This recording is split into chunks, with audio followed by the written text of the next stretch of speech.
Hello दोस्तों, कैसे हो आप लोग। स्वागत है आपका मेरे चैनल देहाती सिस्टर में। आज मैं बस एक टॉपिक पे बात करने आई हूँ कि जीएस का तैयारी हम लोग कहाँ से करें।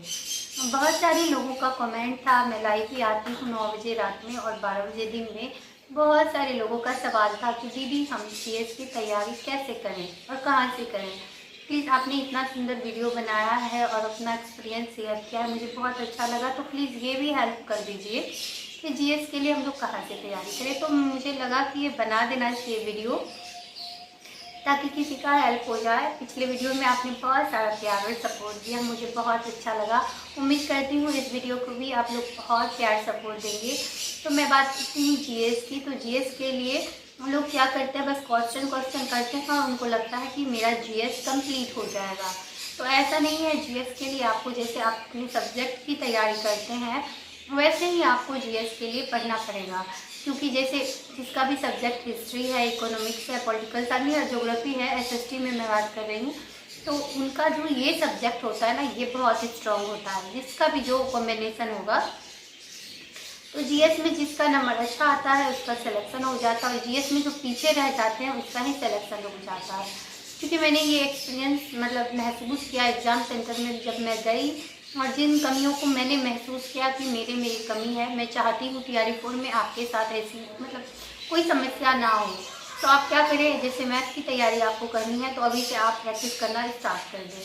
क्योंकि आप लगातार प्रैक्टिस करेंगे तो अभी बहुत टाइम है, अभी तो फॉर्म भी नहीं आया है, तो आप आराम से स्कोर कर पाएंगे मैथ में अच्छा नंबर। और करंट के लिए आपको अभी से ही पढ़ना पड़ेगा और लगातार पढ़ना पड़ेगा। ऐसा नहीं है, पहले क्या था, किसी भी एग्ज़ाम में करंट 6 महीने पीछे तक का कवर कर लीजिए, आपका कवर हो जाता था।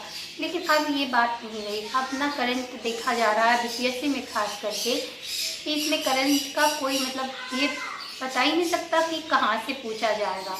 करंट को आप देखेंगे कि मतलब करंट पूछा जाता है तो 1.5 साल 1 साल इतना पीछे तक का पूछा जा रहा है।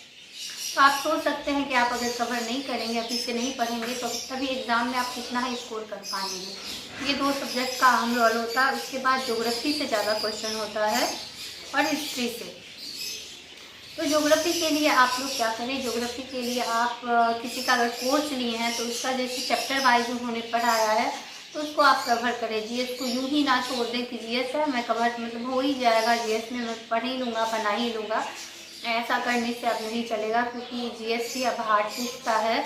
तो आप जीएस को प्रॉपर पढ़ें, मतलब चैप्टर वाइज, जैसे अपने सब्जेक्ट को तैयार करते हैं 2 सब्जेक्ट तो ज़रूर पढ़ें, एक ज्योग्राफी और एक हिस्ट्री। अगर आपका सब्जेक्ट हिस्ट्री नहीं रहा है तो हिस्ट्री को भी आपको पढ़ना पड़ेगा, चारों हिस्ट्री जीएस के लिए। और आप उसको पढ़ सकते हैं। मैं बुक की भी बात पूछी थी किसी ने, आपने कैसे पढ़ा, तो मैं इससे पढ़ूँगी समान्य लूसन। सबसे प्राथमिकता मैं इसी को देती हूँ, क्योंकि TRE 1 में भी इससे डायरेक्ट क्वेश्चन पूछा है, TRE 2 में भी पूछा है।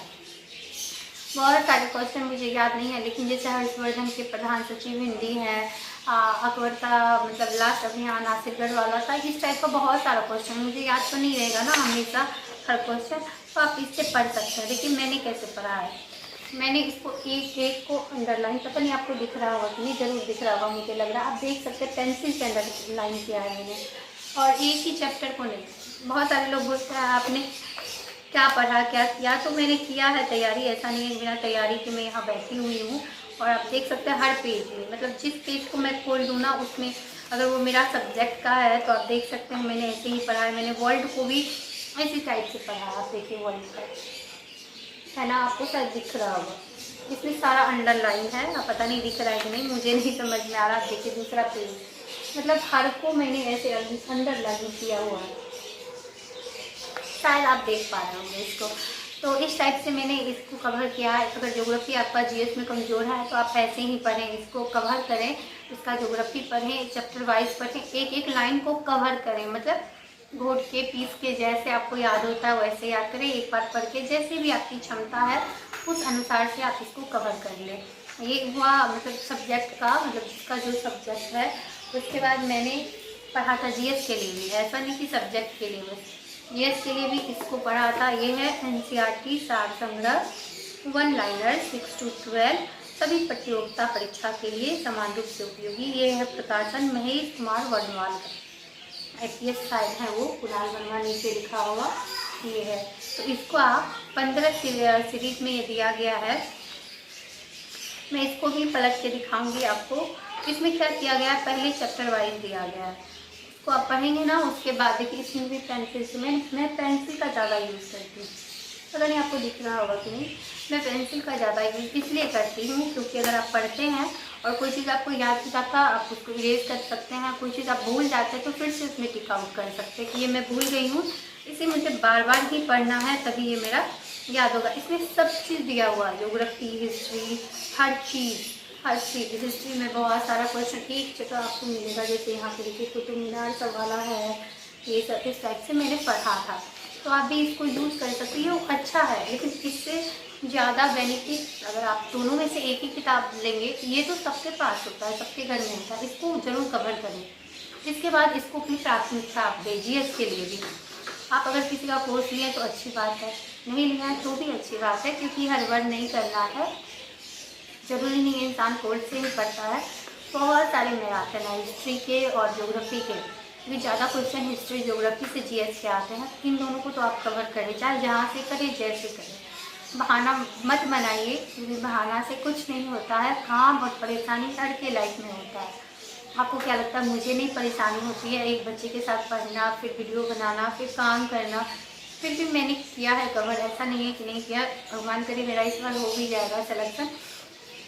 लेकिन आप इसको पढ़ेंगे तो आपको एग्ज़ाम में पता चलेगा कि मैंने सही बोला था और इससे क्वेश्चन आया है। मैं इसलिए भी शेयर कर रही हूँ कि वहाँ एग्ज़ाम में जाने के बाद आपको ये लगता है कि काश किसने बताया होता कि यहाँ से पढ़े तो यहाँ से क्वेश्चन आता है तो मैं कर लेती। पहली बार के लिए थोड़ा डाउट होता है सबको भी। मैं भी पहली बार तैयारी कर रही थी तो मुझे समझ नहीं आ रहा था, तो मैं भी ऐसे यूट्यूब पे वीडियोस को ढूंढ ढूंढ के देखा करती थी कि वो क्या बोल रही हैं। इसलिए कि जैसे आप पहली बार देंगे ना तो आपको सच में समझ नहीं आता कि आप क्या पढ़ें कि ज़्यादा कवर हो आपका। तो आप इस दोनों को, मेरा रिकमेंड यही है, इस दोनों को पढ़ें। और उसके बाद आप जितने भी मैराथन है यूट्यूब पे, अगर कोर्स नहीं लिए हैं तो आप मैराथन को देखें। बहुत सारे सर ने मैराथन दिया है, मैंने ऑफिसर एकेडमी का मैराथन ज्योग्राफी वाला देखा था, अच्छा था। अंकित सर ने लिया है, मुझे लगता है 12 घंटे का मैराथन है टोटल। तो आप सोचिए ना, उस 12 घंटे में आप पूरा ही ज्योग्राफी पढ़ पाएंगे। तो ऐसे ऐसे बहुत सारे मैराथन हैं, बहुत सारे यूट्यूब पे। तो आप मैं ये नहीं बोलूँगी बस एक सर का पढ़िए, क्योंकि क्वेश्चन फिर अलग अलग होता है। दूसरे का पढ़ेंगे तो दूसरे टाइप से, और एक जगह पढ़ा दूसरे जगह पढ़ा फिर प्रैक्टिस सेट लगाया, तो वो जब टकराव होता है ना क्वेश्चन का, तो वो आपको हमेशा के लिए वहीं पे याद हो जाता है। पहले मैं प्रैक्टिस सेट नहीं लगाती थी तो मुझे याद नहीं रहता था। जब प्रैक्टिस सेट लगाया और उसके बाद याद करने की कोशिश, मैं याद रखती बहुत कम थी। जैसे ये 25 सेट का है प्रैक्टिस सेट रुक्मिणी का। उसके बाद जब वो मैराथन कंप्लीट होने के बाद इसको की ना तो बहुत बेनिफिट मुझे मिला था। और मैराथन को ये नहीं कि जैसे 12 घंटा मैंने कंप्लीट कर लिया तो मेरा मैराथन खत्म हो गया, मुझे याद हो गया, ऐसा बिल्कुल ना करें। एक मैराथन को बार बार देखें। बार बार कहने का मतलब है एक बार तो कंटिन्यू 12 घंटे आप नहीं देख पाएंगे और आपके दिमाग में 1% भी नहीं रहेगा। अगर आप बहुत मतलब अच्छे स्टूडेंट हैं तो आप कुछ परसेंट तक उसको याद रख सकते हैं, लेकिन नहीं, फर्स्ट टाइम होगा तो बहुत मुश्किल होगा। जैसे 12 घंटे का है तो मैं उसको 1-1 घंटे देखूँगी। वो जैसे 1 घंटे आज देखा मैंने, फिर कल मैं 1 घंटे से लेके 2 घंटे तक देखूँ, इस टाइप से मैं करती थी। तो वो पीछे वाला ऑटोमेटिक आपको याद होते चला जाएगा और आपको वो पता भी नहीं चलेगा कैसे याद हो गया। तो आप जब अगर हाउस वाइफ हैं तो आप आराम से खाना बना रही हैं, रोटी बना रही हैं, सब्जी बना रही हैं, हेडफोन कान में लगा लें और फ़ोन को चलने दें, चार्ज में लगा दें। आपको फ़ोन चार्ज भी होगा, हेडफोन में आवाज़ भी आएगी, आपका काम भी हो जाएगा। एक बार में 3 काम होगा। मैं ऐसे ही करती थी, तो आप भी ऐसे कर सकते हैं। अगर टाइम नहीं है तो, टाइम है तो आराम से बैठिए। अगर आप नोट्स बना सकते हैं तो नोट्स भी बना सकते हैं। उसको नोट्स बनाइए, लिखिए, याद करिए, बार बार प्रैक्टिस करिए, फिर सेट लगाने से आपको वो कवर हो जाएगा। तो एक मैराथन अगर 4 घंटे वाला आप देखते हैं तो उसको एक बार नहीं देखते। जैसे एक बार कंप्लीट कर लिया हमने, दोबारा, तिबारा, चौबारा, पाँचवारा, जितने बार 8 बार में कंप्लीट होता है तो 8 बार में करेंगे, लेकिन उस मैराथन को पूरा देखेंगे। ऐसा नहीं कि इसका भी देखा, उसका भी देखा, उसका भी देखा, आपको याद 1% भी नहीं रहेगा। तो बार बार देखें, जितने बार आप देखेंगे उतने बार कुछ नया ही सीखेंगे। तो एक मैराथन को आप कम से कम 4 से 5 बार देखें। अपनी क्षमता के अनुसार आपको 2 बार में याद होता है 2 बार देखें। अगर आपको 10 बार में याद होता है तो 10 बार उसको देखिए, क्या नुकसान है उसमें। आप वैसे भी ज्योग्राफी और हिस्ट्री को कवर कर सकते हैं। ये रुक्मिणी का है, इसमें किरण का भी आता है प्रैक्टिस से। आप बोलेंगे मैंने रुक्मिणी का इसलिए दिखाया, सिर्फ 40 मार्क्स का मैं यही ली थी। और आप मेरा पिछले वीडियो में आप लोगों ने इतना प्यार सपोर्ट दिया, उसको आप जाके देखिएगा। उसके लिए मैंने अपने सब्जेक्ट के लिए किरण का भी लिया था प्रैक्टिस से। अब लोग बोलते हैं कि रुक्मिणी को जो कवर कर लेगा तो उसका हो जाएगा सिलेक्शन, लेकिन मुझे लगता है कि रुक्मिणी से ज़्यादा हारी किरण का है। क्योंकि अगर मैं सब्जेक्ट की बात करी अपनी सब्जेक्ट की, तो मैं उसमें अगर हिस्ट्री में 40 में से 36, 37, कभी कभी 38 भी ला पाती थी रुक्मिणी में। वही किरण में मैं 32, 33, 28 तक भी होता था, तो मैं थोड़ा सा डिमोटिवेट हो जाती थी। तो इस टाइप से आता था। तो इस दोनों में मुझे वो ज़्यादा भारी लगा। ऐसे भारी हल्का कुछ नहीं होता, आपकी तैयारी जितनी अच्छी होगी उतना आपका हल्का होगा वो सब्जेक्ट, और तैयारी नहीं है तो वही सब्जेक्ट आपका भारी हो जाता है। उस बात को ज़्यादा ध्यान ना दें, आप भारी हल्का के चक्कर में ना पड़े। अभी टाइम बहुत है, आप जितना मेहनत करेंगे ना, जितना तैयारी को उतार देंगे उतना आसानी होगा। वहाँ एग्ज़ाम सेंटर में हम लोग जाते हैं ना और बाहर निकलते हैं तो लगता है कि काश मैंने थोड़ा सा पढ़ लिया होता, तो ये क्वेश्चन तो मैंने देखा था पर याद नहीं किया था।